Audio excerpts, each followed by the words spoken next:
Norwood, Special Counsel for the District on Public Matters. And tonight I'm here to present to you the information that the activities of the TCA, the Transportation Corridor Agency, and its efforts to further the toll road extension, the SR 241, from its terminus at CalCamp Road down to the I-5 freeway. Now, this report, TCA released this report in August of 2018. It's called the South County Traffic Relief Effort, and it is essentially a report on the alternatives, the various alternatives that they are looking at for the toll road extension that they will consider in a further document, an environmental document, being an EIR for CEQA purposes and for a EIS for NEPA purposes, which is the federal counterpart. So on this first slide, you see a number of different, all the different alternatives that they're considered. They're numbered, but there are a number of them that are a problem for us.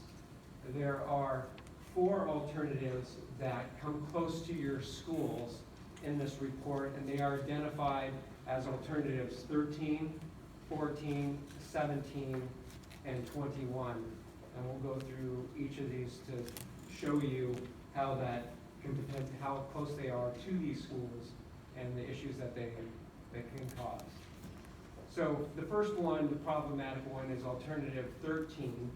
It's depicted here in red, and it starts from CalCamp Road and then comes down and swings around back onto the I-5. It comes in fairly close proximity, well, it does come in close proximity to Tesoro High School, Ascensia Elementary, and it goes fairly close to San Juan Hills, and then on the I-5, it also goes close to San Clemente High School. Stan, don't you mean Oso Parkway? It originates at Oso Parkway. At Oso, yes, Oso Parkway, and then comes down through CalCamp. That's right, from Oso Parkway is the start. Now, in alternative 13 in this report, it acknowledges that this alternative requires the widening of Los Padrones Parkway from Oso Parkway down, widening of Los Padrones Parkway from Oso Parkway all the way down to CalCamp Road to accommodate the toll road requirements for median width and lane width. So there will be some widening of it to accommodate the toll roads in that section of Los Padrones Parkway. What does that mean? Well, they're gonna widen it to meet highway design manual standards.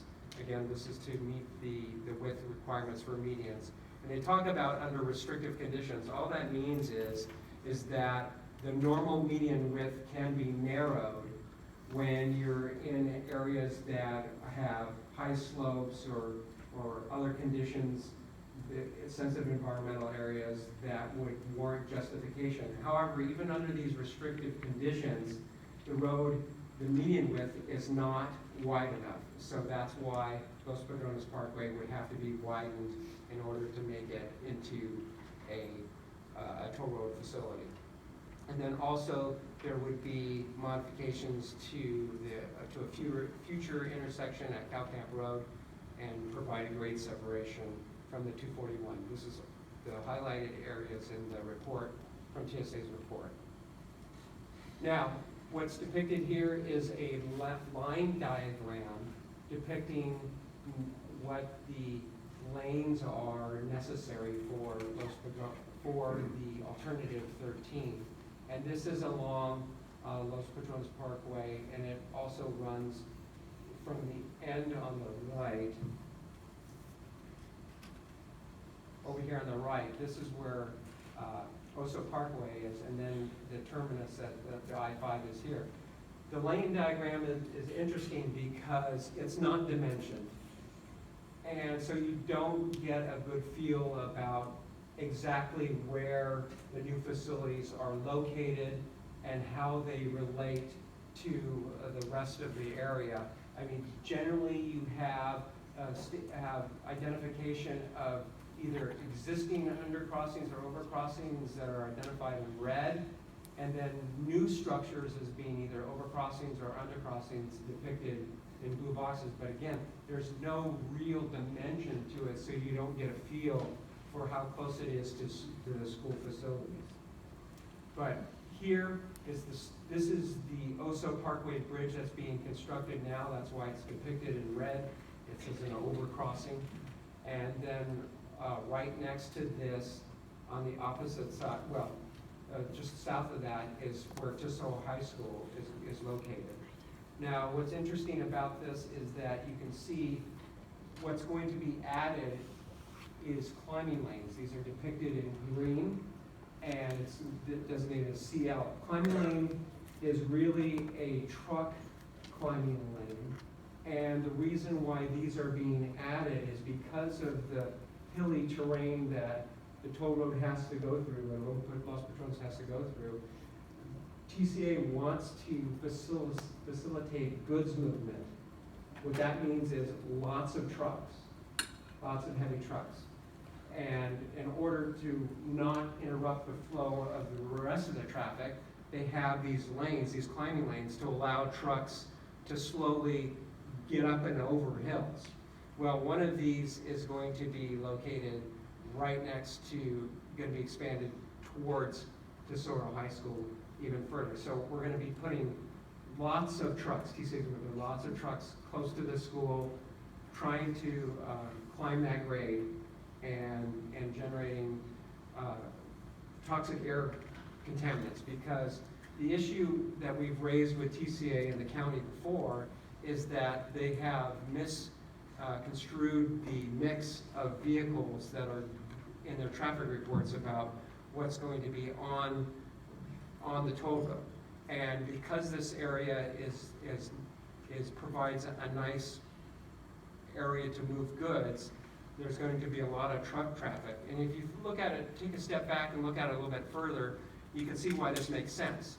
Because when this toll road is completed, you'll now have a toll system running all the way from Riverside area, where Riverside, Beaumont, and San Bernardino have extensive transportation distribution centers, all the way from that area, all the way down to the I-5.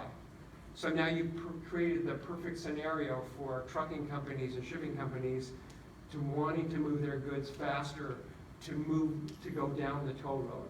And the cost of the toll is immaterial to the amount of cost it is to pay for the added time and expense of moving these goods and through the carriers. So TCA recognizes this, and that's why it's identifying lots of climbing lanes on both sides of the road system in order to accommodate it. Well, this is going to put even more truck traffic close to Tesoro High School in this segment.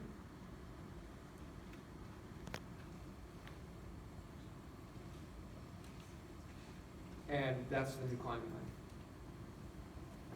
Also, here's a view of Tesoro High School from an aerial perspective.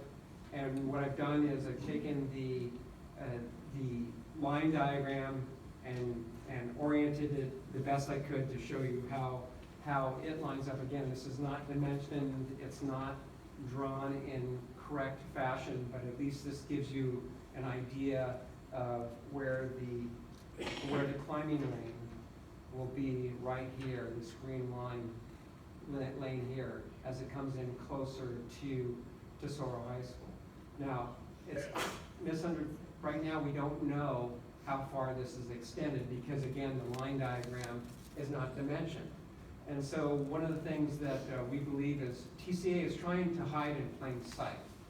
And what I mean by that is that a lot of information is presented in a way that doesn't communicate good information about what the project they're trying to go forward with.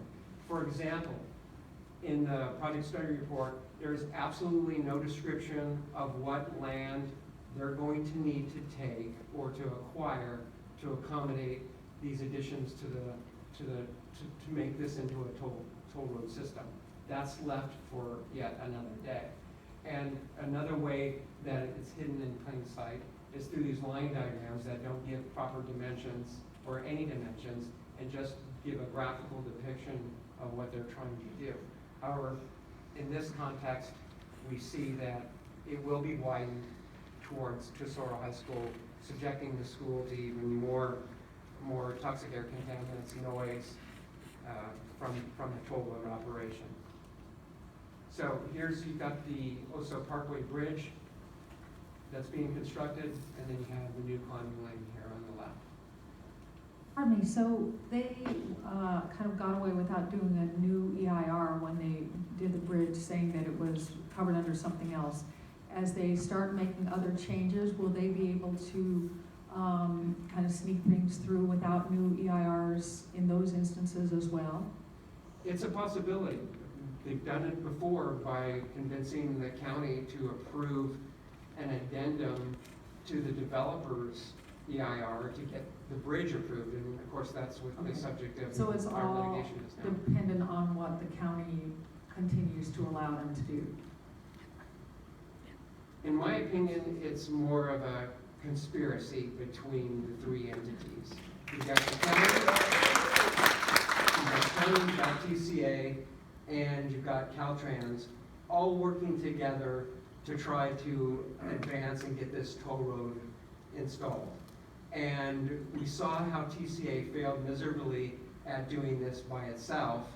And when they got challenged, and then there was a settlement with the environmentalists, they had to regroup and figure out what was going to be their best way to get to the end game, to get the toll road in place. And that's when they decided and conspired together to say, we're going to do this incrementally.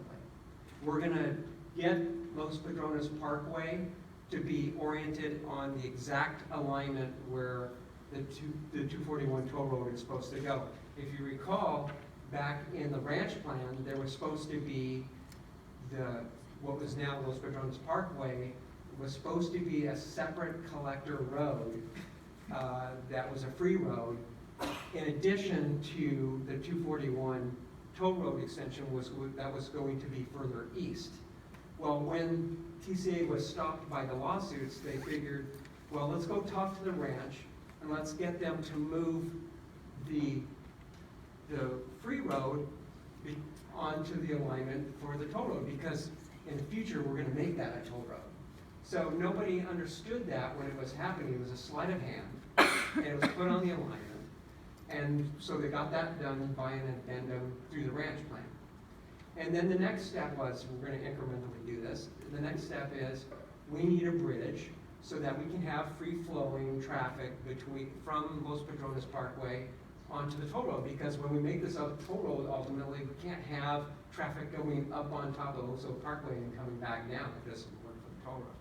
So they again conspired together and convinced the county to go out and adopt or approve an addendum administratively through staff only and not in front of the board, an addendum to the ranch plan's EIR to make this toll road, to make the bridge, to approve the bridge, and then try to exhaust the statute of limitations by filing a notice of determination.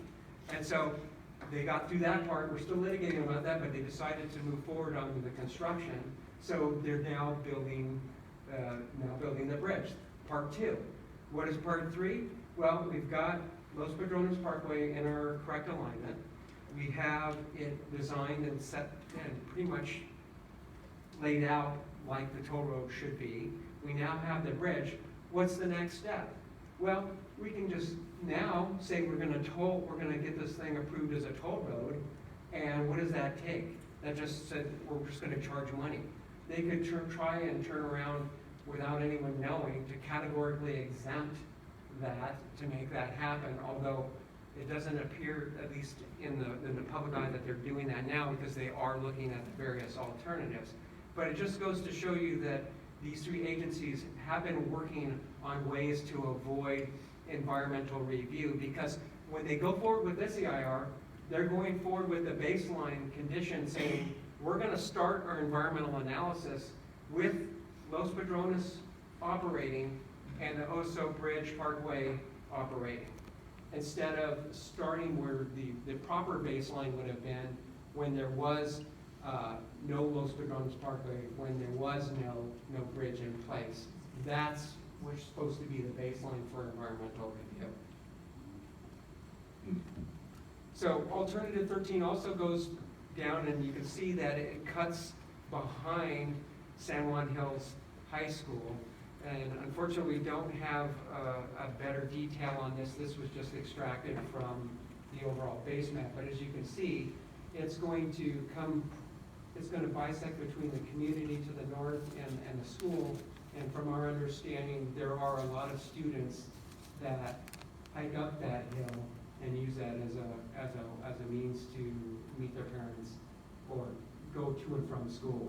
So now we've got a freeway system or a toll system that's going to potentially interfere with that, as well as bringing, and since this is going to be potentially an elevated alignment, it's going to be above the school and can create even greater impacts as far as noise and toxic air contaminants that could be inflicted upon the school. Stan, excuse me, a question. Yes. Back on that diagram, the text that was back earlier in the slide describing the alignment put this property in the unincorporated county. Is very clearly within the city of San Juan Capistrano at that location. This land is all been annexed and it's part of the San Juan open space.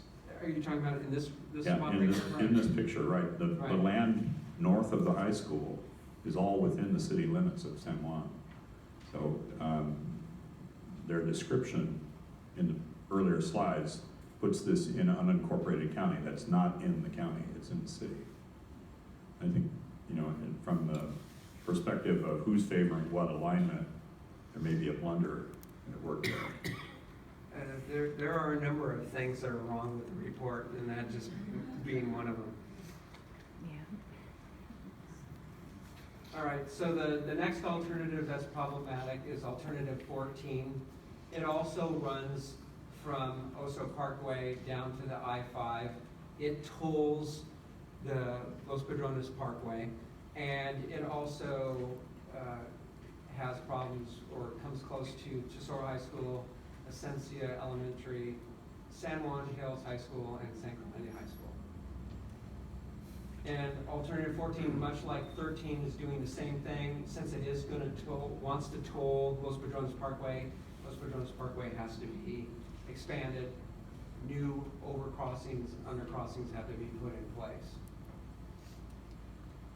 And then just like with alternative 13, we've got the same issue with the widening to meet the standards and the grade separations that are going to be necessary. What's interesting about this one is that while we still have the expansion, we have the climbing lanes. And so we have the Oso Parkway bridge on this side and Tesoro on this one. Why they flip the climbing lanes on this diagram, I think is an error, but it's bizarre. Like on alternative 13, it's on the top side, and on alternative 14, it's on the bottom side. I think that's an engineering error that they've made in their diagrammatic process, but it's still going to be the same thing. They're going to have these climbing lanes. So that's still a continued problem with alternative 14. Alternative 14 also where it comes into the I-5 freeway. So here you have the I-5 freeway lanes coming down here, and then the alternative 14 is going to come into the middle by an elevated structure. It'll swing down in the top and come down here in the middle. Now we know that they've already done substantial construction in that area, and they've already widened this and added another bridge component, which is actually this part where they just added it. So they do have the width right now to make this work. As a matter of fact, it looks olive here, but it's supposed to be yellow. These are already existing auxiliary lanes. So it doesn't look like this is going to be an issue for widening, where the I-5 would have to be widened to accommodate the connection from the toll road. But when you overlay this, And then you've got San Clemente High School that's just off to the right at this. So here's where the real problem comes in. You have a San Clemente here up on the right. You have your I-5 freeway right through here. And then I actually found another graphic that depicted this better because the lane diagram was just atrocious to try to make it fit, so it didn't work. But here's what it's going to look like. So we're still going to have an elevated structure that's going to cut off part of or overfly the ball field here at the school, and then come over here and provide, I'm sure, major disruption during construction as well as during operations.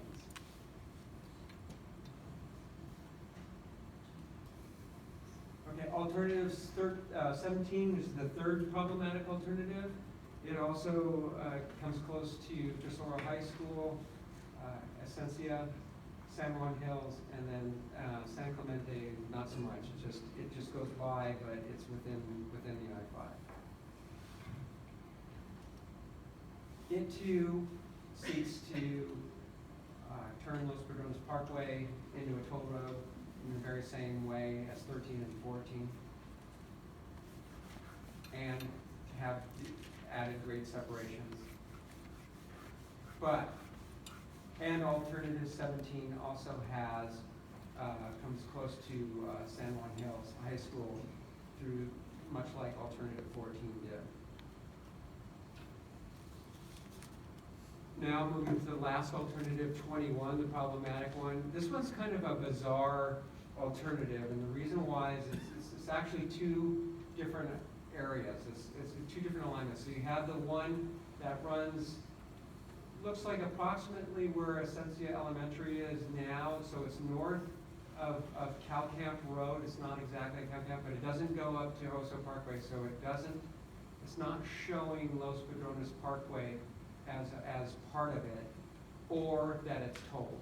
But it shows that it starts from about Esencia and then it comes down into near San Juan Hills and kind of stops right there. And then there's another segment that comes up along, that just basically goes along the I-5 freeway down to where San Clemente is.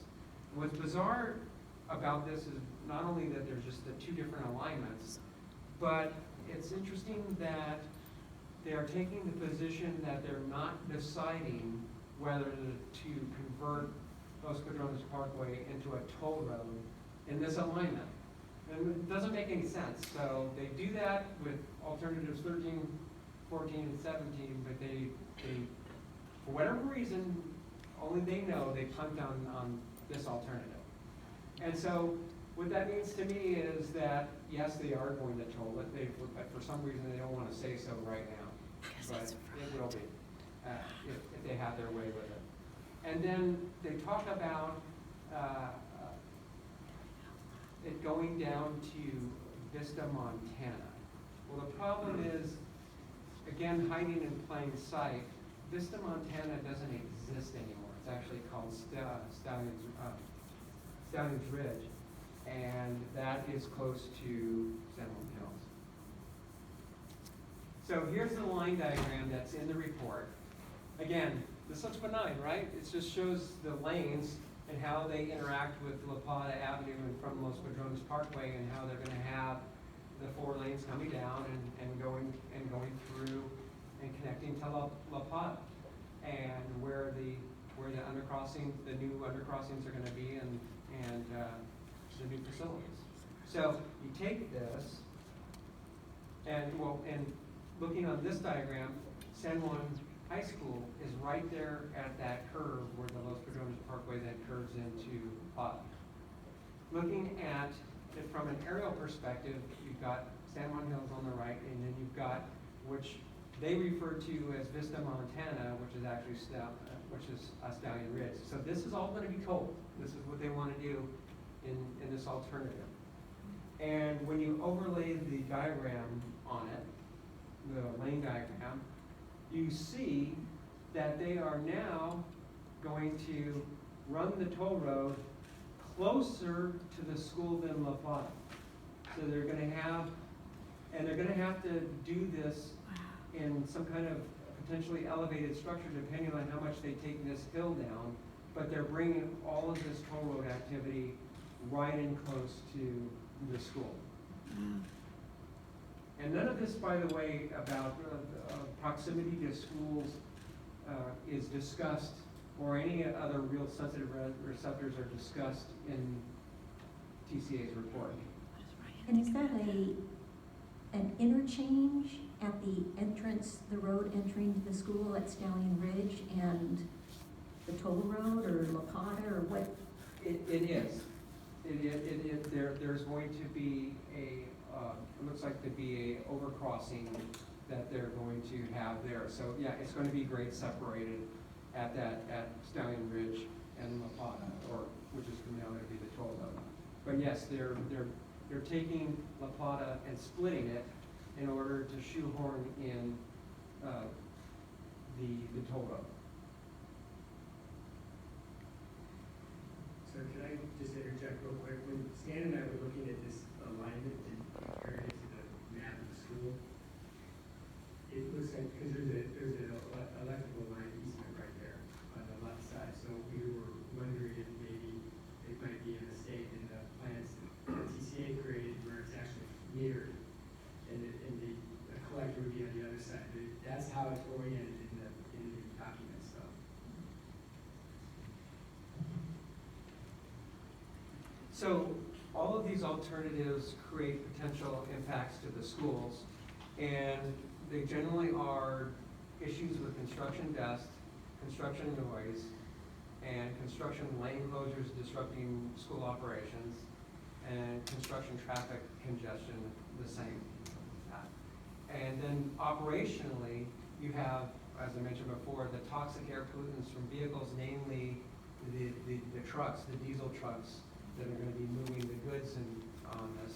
You'll have the traffic noise that it can potentially interfere with the student learning, and you can also have the traffic impacts from not having a free road to serve the communities and the schools. Because now, the only way for students and parents to get to and from the schools without going an extremely long circuitous route is to be held hostage and take the toll road to get there, which is not a fair thing.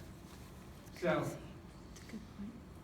this report that TCA put out, they noted that this does not preclude the study of other project alternatives, and they're saying that this is not a substitute for complying with the California Environmental Quality Act, and that they note that the public comment will begin on the future EIR starting in the first quarter of 2019. What they mean by that is if they're going to issue the environmental impact report, they're going to issue what's called a notice of preparation, and that basically is a scoping document, and that gives the public an opportunity to say, you need to evaluate this because of that, and look at that because of this, and help guide TCA on what it needs to evaluate.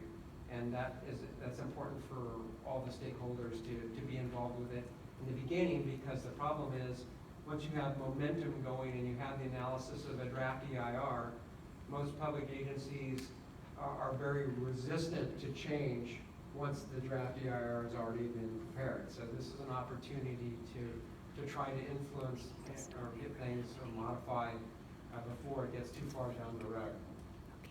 The schedule is, the notice of the EIR prep will be supposed to be this month. I doubt it's going to happen this month. I think it's going to be pushed into February, but just from what I've seen on the web. And they said that for this first quarter, January through March of 2021 is when they'll have the draft EIR completed and ready for public comment. And that's another important period for the public to be involved with.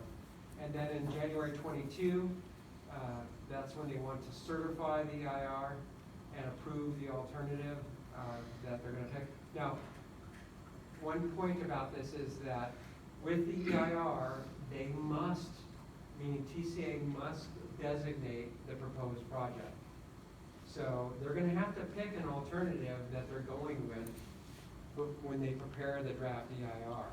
And so that's why I say it's important to get comments in now to say that, you know, don't do alternatives 13, 14, 17, and 21 because the problems that they create, go pick something else that doesn't create these problems. But they're gonna have to pick an alternative. Now, the NEPA component, which is the federal one, they have a little bit different process. They don't have to pick a project. They can say what their preferred alternative is, but they examine all the alternatives in the same vein, so you really don't know what they really want. But if TCA tries to do that here, then that's going to be a problem because there's been recent case law that say that that's impermissible. Draft plans for the alternatives or the picked alternative will be ready in December of 2022, and in July 2024 is when they want to start construction and they want to complete construction on the alternative in September 27th. Okay, so what does this all mean in terms of the public? Well, the public has different opportunities to get involved. And the first one is, as I mentioned, to comment on the scoping document, show your distaste for the problematic alternatives, and let them know that these are inappropriate. And to provide any other information that you think is helpful to them or to guide them in their analysis.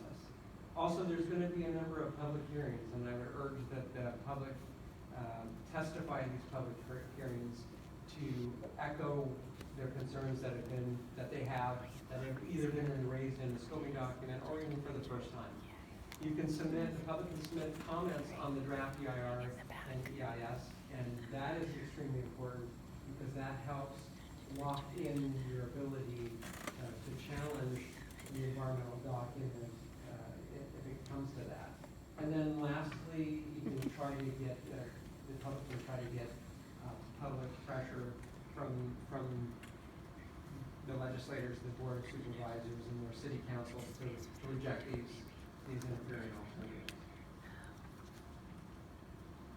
Now, this project study report was done in August 2018, and at the time that alternatives were presented, the county decided that it wasn't happy with the suite of alternatives that were being evaluated, and so it decided to put forth its own alternative, which they call the Los Padrones Parkway Extension Conceptual Alignment. And so they presented this to TSA, but it's not part of TCA's report, project study report, and we don't know at this time if they intend to include it in their environmental deliberations with the new draft EIR. We'll have to wait and see. But essentially, this alignment runs from Cow Camp Road, swings east, and then comes back over and then down into San Clemente on Avenida de la Plata. And you can see over here is San Juan Hills High School. So this alignment is definitely better, stays way away from San Juan Hills. But the problem is it's still connected to Cow Camp Road, which is very close to the terminus of Los Padrones Parkway. So it could be very easy for the county to support this becoming an entire toll road with Los Padrones still becoming a toll road as well as this. So the problems at Tesoro and Esencia would still exist even if this concept were to be adopted. Because TCA could easily morph this into a full approach to extending the toll road. Stan, and this shows it not going all the way to I-5, but just connecting to La Plata, It's the first phase. somewhere between the landfill and Talega. It looks like right at the border of San Clemente, right in this spot here. Further development. But yeah, the alignment is, it's hard to see on this picture, but it's orange and it runs this length over here. We gotta tell them. Yeah. We need to talk. I'm sorry, I'm still a little confused by this. So So it dead ends at Avenida La Plata in this illustration, and that's the most we know of it. So this isn't proposing to connect to the I-5 right now, it's just Right now. proposing to connect to La Plata. Right now. Correct. Okay. Right now. Any questions? Right now. One question back on alignment 13. Okay. This would be page 3 or kind of thing. We didn't talk about, once this flies over San Juan and takes a right at the landfill,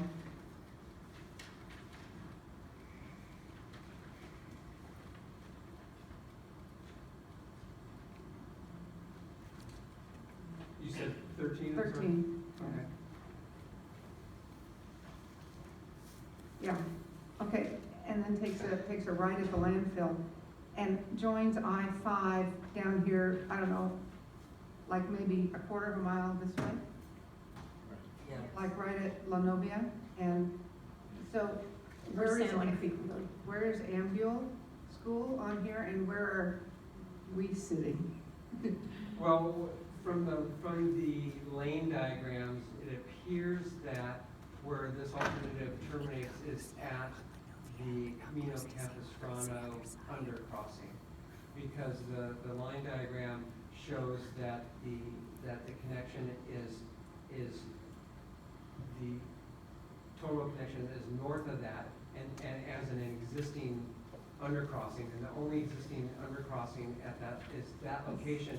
And if they were to try to bring it in Albanido, there's that development that's in the way. So if you look at Camino Capistrano and you look at the development, there's not any development where that road, where the toll road then could come in. So I believe it's coming in right at the existing undercrossing. At San Juan Creek? At San Juan Creek, that's correct. Okay.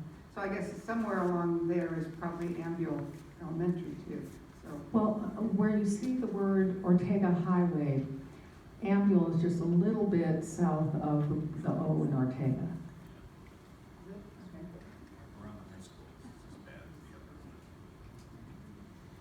I'm just trying to get, because we talked about Tesoro, Esencia, San Juan, but I was worried more about what happens down there. But, okay, I can certainly take a closer look at that, and I will. here that I need to get better glasses. Well, and part of the problem is again, this is the hiding in plain sight.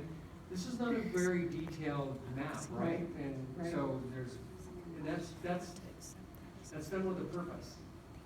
Okay, thank you. Are we going to take comments from the audience and then go back to Stan? Yeah, I think so. Otherwise, we'll keep going. Right, I I think it's have a time million for- questions. I think it's time for our speaker Okay, cards. so then we